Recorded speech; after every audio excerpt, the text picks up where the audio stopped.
He was my special child. When I was told I couldn't have no more kids, I had him. So that's why I call him my special baby. He was so full of energy and he loved dressing in costumes. He'll come out wearing a Batman, mask and Superman cape. 7-year-old Jeffrey Taylor died the day after an incident at school. I feel like my baby just was pushing everything in that little brain of his a 7-year-old, dealing with calling and snaggitude.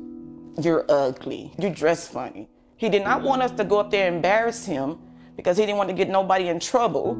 So he didn't say nothing. He was just dealing with it and praying for them. Since 1998, at least 700 Black children have died by suicide. 7-year-old Jeffrey Taylor's death isn't in those numbers. It was ruled an accident.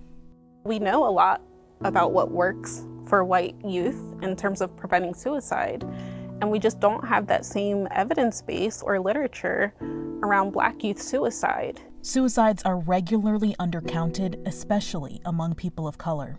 We've gone from feeling like suicide really wasn't an issue for Black and brown communities to now realizing that Black and brown kids, and particularly young Black males, are dying at rates double that of our white peers.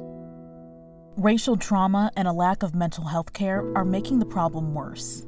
I grew up hearing that if you're experiencing anxiety or depression, you just need to pray harder. I didn't have the right to feel anxiety. I didn't have the right to feel emotional pain. We saw the deaths of George Floyd and Ahmaud Arbery and Breonna Taylor.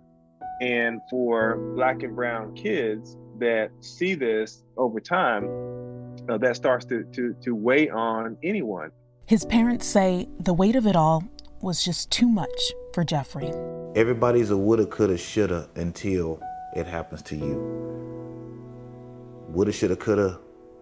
Wish I woulda, shoulda, coulda had my son.